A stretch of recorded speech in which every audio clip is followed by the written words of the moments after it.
हमारा टॉपिक चल रहा है फिरोज शाह तुगलक, जिसके लास्ट लेक्चर में हमने उनकी राजस्व व्यवस्था अंतर्गत किए गए सुधारों को देखा था। नेक्स्ट आता है सिंचाई को प्रोत्साहन। कृषि को प्रोत्साहन देने के उद्देश्य से नहरों का निर्माण करवाने के सिंचाई के साधनों का विकास करना फिरोज की सबसे महत्वपूर्ण लाभदायक देन मानी जाती है। 5 बड़ी नहरें। सबसे महत्वपूर्ण नहर यमुना नदी से हिसार जाती थी, लगभग 150 मील लंबी। दूसरी नहर 96 मील लंबी थी, सतलज से घग्गर तक जाती। तीसरी नहर मंडवी और सिरमौर की पहाड़ियों से हांसी तक बनाई गई। चौथी घग्गर से नव स्थापित नगर फिरोजाबाद और 5वीं यमुना से फिरोजाबाद तक पहुंचती थी।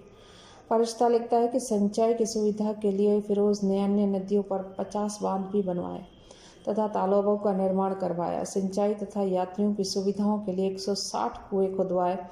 नहरों के परिणामस्वरूप सैकड़ों वर्ग मील क्षेत्र की सिंचाई की सुविधा उपलब्ध हो पाई और आसपास की नई बस्तियां बसी। नए नहरी क्षेत्रों में सुल्तान ने किसानों को गेहूं, गन्ना, मसूर आदि उत्तम फसलों को बोने के लिए फलों के पेड़ लगाने का अनुरोध किया था। सार्वजनिक निर्माण कार्य। इतिहासकार फरिश्ते विश्वास किया जाए तो फिरोज को सार्वजनिक उपयोगिता के भवन बनाने में गहरी रुचि। अपने शासनकाल में उसने 40 मस्जिदें, 30 विद्यालय, 20 महल, 100 सराय, 300 नगर, 100 अस्पताल, 5 मकबरे, 100 सार्वजनिक स्नानागार, 15 पुलों का निर्माण करवाया। फरिश्ते के आंकड़े अत्युक्तिपूर्ण हैं, परंतु इतना सही है कि उसने फिरोजाबाद, दिल्ली में कोटला, फिरोजशाह, फतेहाबाद, हिसार, जौनपुर और बदायूं के निकट फिरोजपुर आदि नगरों की स्थापना की। कुछ अन्य सार्वजनिक भवनों का भी निर्माण करवाया था। फिरोज ने अपने पूर्ववर्ती शासकों द्वारा बनाए गए भवनों की मरम्मत करवाई। प्राचीन स्मारकों की सुरक्षा में रुचि थी। वह अशोक के 2 स्तंभों को उठाकर दिल्ली ले गया, एक खिजराबाद गांव से और दूसरा मेरठ के निकट से। न्याय तथा परोपकारी कार्य। फिरोज की न्याय व्यवस्था इस्लाम के कानून पर आधारित थी। न्याय तथा धर्म विभाग के सभी पद उलेमा वर्ग के लिए सुरक्षित रखे गए। पूर्ववर्ती सुल्तानों द्वारा छीने गए उनके विशेष अधिकारों को पुनः बहाल किया गया। मुसलमानों के लिए कठोर दंड विधान के स्थान पर उदार दंड विधान बनाया गया, जबकि हिंदुओं के लिए पहले का कठोर दंड विधान जारी रखा गया। राजधानी में मुख्य काजी की नियुक्त किया गया।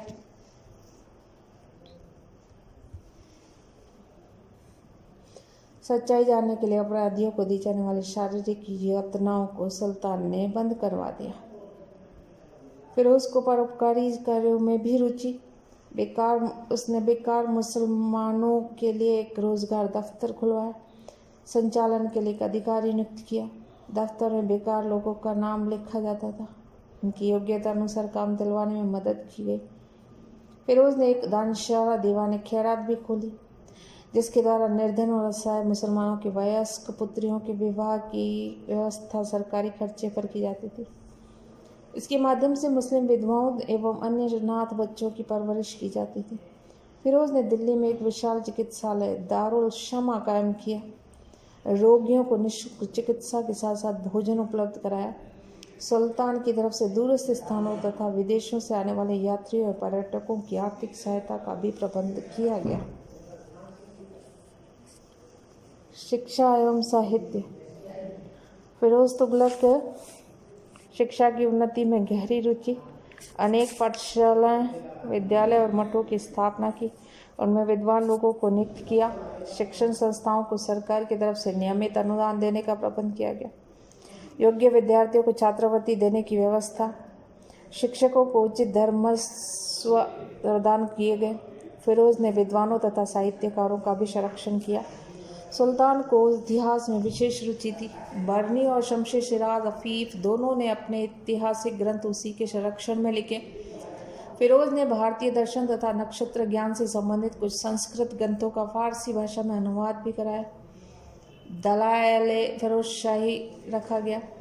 फिरोज स्वयं भी एक अच्छा लेखक। आत्मचरित्र फतुहात फिरोजशाही, जो उसने स्वयं ने लिखा। राजकीय संरक्षण से फारसी भाषा साहित्य को प्रोत्साहन मिला। इस्लामिक धर्म ग्रंथ, कानून आदि अनेक ग्रंथ लिखे गए परंतु इन युग के अधिकांश लेखकों की दृष्टि संकीर्ण धर्मांता से दूषित ही रही। दास प्रथा, फिरोज को बहुत बड़ी संख्या में दासों को रखने का शौक, शासनकाल में दास प्रथा को विशेष प्रोत्साहन। फिरोज अपने प्रांतीय अधिकारियों को उसके पास दास भिजवाने का स्थायी आदेश दे रखा था। निजी दासों की संख्या बढ़ते बढ़ते 1,80,000 तक पहुंच गई। इन दासों की देखभाल के लिए एक पृथक विभाग, अधिकारी नियुक्त किए गए। 40,000 दास तो शाही महल में सुल्तान की सेवा के लिए नियुक्त किए गए। शेष गुलामों को विभिन्न प्रांतों में नियुक्त किया गया और प्रांतीय अधिकारियों को उनकी शिक्षा, सैन्य प्रशिक्षण तथा पालन पोषण का उचित प्रबंध करने को कहा गया। फिरोज का यह शौक सल्तनत में बहुत महंगा पड़ा। आयत का बहुत बड़ा हिस्सा दासों पर खर्च हुआ। धीरे धीरे दास शासन में हस्तक्षेप करने लगे। बहुत से विद्वानों का मानना है कि दिल्ली सल्तनत के विघटन में इस दास प्रथा का भी सहयोग रहा। सेना। सुल्तान फिरोज एक योग्य सेनानायक नहीं था। वह सैन्य संगठन को सुधारने की तरफ ध्यान नहीं दे पाया। अलाउद्दीन ने एक स्थायी सेना कायम की। फिरोज के समय में पुनः सामंती ढांचे पर सेना संगठित किया गया। स्थायी सैनिकों को वेतन के बदले में जागीरें, अनियमित सैनिकों को राजकोष से नकद वेतन। सैनिक लोग अपनी जागीरों से लगान वसूली का काम पेशेवर ठेकेदारों को सौंपा गया। इस प्रथा से बहुत भ्रष्टाचार फैला। सैनिक अनुशासन लड़खड़ा गया। सबसे बड़ा दोष सैनिकों के बूढ़े हो जाने पर अथवा किसी कारणवश सैनिक सेवा के योग्य न रहने पर उसका पुत्र, दामाद अथवा दास भी उसके स्थान पर सेवा दे सकता था। इससे सैनिक सेवा भी वंशानुगत हो गई। योग्यता और शारीरिक क्षमता के सिद्धांत का महत्व जाता रहा। स्थायी सेना के सैनिकों की संख्या काफ़ी कम, सामंतों के सैनिक दस्तों की संख्या बढ़ी। सामंती सेना के सैनिकों पर केंद्रीय सरकार का नियंत्रण न होकर सामंतों का नियंत्रण रहा। परिणाम ये निकला कि फिरोज की सैनिक शक्ति काफ़ी कमज़ोर पड़ गई और तुगलक वंश के पतन का एक बहुत महत्वपूर्ण कारण भी बनी। फिरोज शाह तुगलक की धार्मिक नीति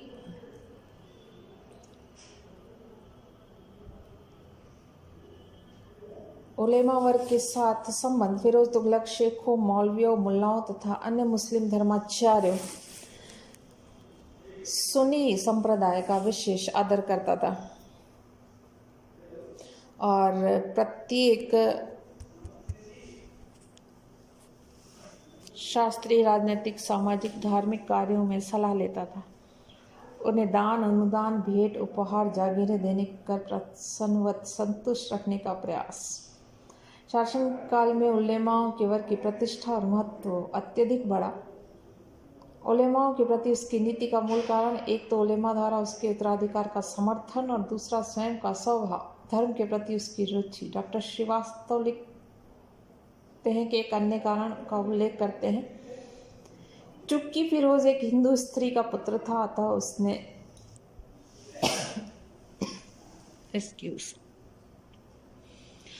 ये दिखलाना आवश्यक समझा होगा कि मैं शुद्ध तुर्की माता पिता से उत्पन्न लोगों से कम अच्छा मुसलमान नहीं हूँ। उलेमाओं ने भी फिरोज की भी जी भर कर प्रशंसा की और एक महान शासक मानने लगे। उसके प्रबल समर्थक बन गए। फिरोज ने भी उसकी सलाह अनुसार शासन का संचालन करना स्वीकारा। उलेमाओं का दृष्टिकोण संकुचित, संकीर्ण था। वे लोग धर्मांध तथा कट्टर मुसलमान थे। उलेमाओं के प्रभाव के कारण फिरोज ने कुरान के नियमों और इस्लाम के अनुसार ही कार्य किए। धार्मिक असहिष्णुता और कट्टरता अधिक आ गई। शिया और सुन्नी मुसलमान में, हिंदू और मुसलमानों में तीव्र भेदभाव किया। उसने अपनी समस्त प्रजा को समान दृष्टि से नहीं देखा। जो शासक ऐसा नहीं कर पाता वह सही अर्थों में सुल्तान या शासक नहीं हो सकता। हिंदुओं के प्रति नीति उलेमाओं की दूषित प्रभाव के अंतर्गत ही फिरोज तुगलक ने हिंदुओं के प्रति कट्टरता और असहिष्णुता की नीति अपनाई। फलस्वरूप भारत में इस्लाम का प्रसार करना, हिंदुओं को बलात् मुसलमान बनाना, हिंदू मंदिरों को, मूर्तियों को ध्वस्त करना, हिंदुओं पर नाना प्रकार के अत्याचार फिरोज के शासन के मुख्य उद्देश्य बन गए, ध्येय बन गए। फिरोज ने अपने आत्मचरित्र में लिखा है कि मैंने अपनी काफिर प्रजा को पैगंबर का धर्म स्वीकार करने के लिए बाध्य किया और यह घोषणा की कि जो भी अपने धर्म को छोड़कर मुसलमान बन जाएगा उसे जजिया कर से मुक्त कर दिया जाएगा। फिरोज ने बलपूर्वक अनेकानेक हिंदुओं का मुसलमान बनाया। यह विविध प्रकार के प्रलोभन तथा दंडों द्वारा हिंदुओं को मुसलमान बनाने के लिए प्रेरित करता था। उन्हें जजिया कर से मुक्ति तथा उच्च पद का प्रलोभन दिया जाता था। इस नियम के विपरीत यदि कोई हिंदू किसी मुसलमान को हिंदू बनाने के लिए प्रेरित करता तो फिरोज उसी मृत्यु दंड देता था। उसने दिल्ली के एक ब्राह्मण को जिंदा जलवा दिया। उसका अपराध यही था कि उसके विचारों से प्रभावित होकर कुछ मुस्लिम औरतें हिंदू बन गई। फिरोज ने उस ब्राह्मण से इस्लाम धर्म स्वीकार करने को कहा और जब उसने इनकार किया तो न केवल उसकी पूजा की प्रतिमाओं को बल्कि उसका स्वयं को जीवित जलवा दिया। फिरोज ने लिखा है कि कुछ हिंदुओं ने कोहना नामक गांव में एक मंदिर बनवा लिया था और वहां एकत्र होकर वे मूर्ति पूजा किया करते थे। उन लोगों को पकड़कर मेरे सामने प्रस्तुत किया गया। मैंने आदेश दिया कि इस अधमता के नेताओं को घृणित आचरण की सब लोगों में विज्ञप्ति की जाए और महल के दरवाजे के सामने उनका वध किया जाए। मैंने यह भी आदेश दिया कि कुफ्र की पुस्तकें, मूर्तियां और पूजा पात्र सब लोगों के सामने जला दिए जाएं। अन्य लोगों को धमकियां और दंड देकर रोक दिया गया और सब लोगों को चेतावनी दी गई कि कोई जिम्मी हिंदू मुसलमान देश में ऐसी अधम क्रियाएं न किया करे। फिरोज ने हिंदुओं पर आज के करों के अतिरिक्त जजिया कर भी लगाया। उसने ब्राह्मणों पर भी जजिया कर लगाया। अब तक ब्राह्मण जजिया से कर से मुक्त थे। फिरोज का तर्क था कि ब्राह्मण हिंदुओं के धार्मिक नेता हैं, अतः उनसे जजिया का कर अवश्य ही लेना चाहिए। दिल्ली के ब्राह्मणों ने जब विरोध में अनशन आरंभ कर दिया तब भी फिरोज ने अपनी नीति नहीं बदली। उलेमाओं की स्वीकृति के बाद उसने ब्राह्मणों को निर्धन वर्ग में मानते हुए उनसे 10% प्रतिवर्ष प्रति व्यक्ति के स्थान पर 50 कानी के हिसाब से जजिया कर वसूल करने के आदेश दिए। उस समय जजिया कर की दर धनी वर्ग के लिए 40%, मध्यम वर्ग के लिए 20%, निम्न वर्ग के लिए 10% नियत थी।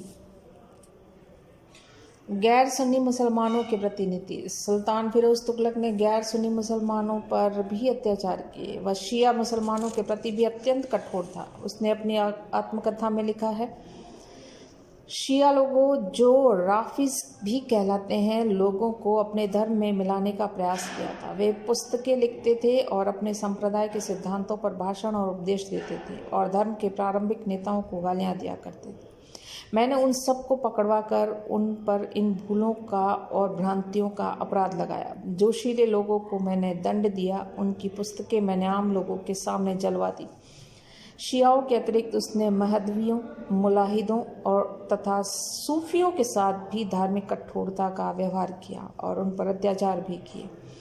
महदवी नेता नुकरुद्दीन को तो प्राण दंड की सजा दी गई। फिरोज ने लिखा है कि मैंने अबाहतियान संप्रदाय के बड़े बड़े लोगों के सिर कटवा दिए, कुछ को कारावास में डाल दिया या तो देश निर्वासित कर दिया। जहाँ तक सुल्तान ने निजी धर्म का सवाल है, वह एक कट्टर सुन्नी मुसलमान था। उसने संप्रदाय की उन्नति का हर संभव प्रयास किया और सुन्नी मुसलमानों को प्रोत्साहन तथा संरक्षण देने में कोई कसर नहीं रखी। उसने मुस्लिम संतों, फकीरों और उलेमाओं को पूरा सम्मान दिया तथा खानकाहों के व्यय की पूर्ति की समुचित व्यवस्था की। उसने अनैतिक वातावरण को समाप्त करने की दिशा में काफ़ी रुचि और सजगता प्रदर्शित की। धार्मिक स्थानों तथा मकबरों की यात्राओं के लिए जाने वाले मुस्लिम स्त्रियों को बदमाश लोग छेड़ा करते थे। सुल्तान ने एक आदेश निकाला जिसके अनुसार स्त्रियों द्वारा ऐसी यात्राओं का निषेध किया गया और आदेश की अवहेलना करने पर कठोर दंड की चेतावनी दी गई।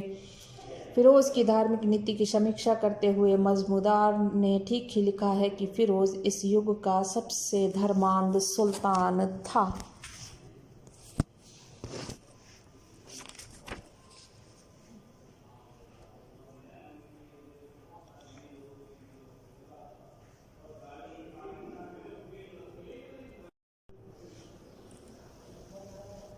हमारा टॉपिक चल रहा है फिरोज शाह तुगलक, जिसके लास्ट लेक्चर में हमने उनकी राजस्व व्यवस्था अंतर्गत किए गए सुधारों को देखा था। नेक्स्ट आता है सिंचाई को प्रोत्साहन। कृषि को प्रोत्साहन देने के उद्देश्य से नहरों का निर्माण करवाने के सिंचाई के साधनों का विकास करना फिरोज की सबसे महत्वपूर्ण लाभदायक देन मानी जाती है।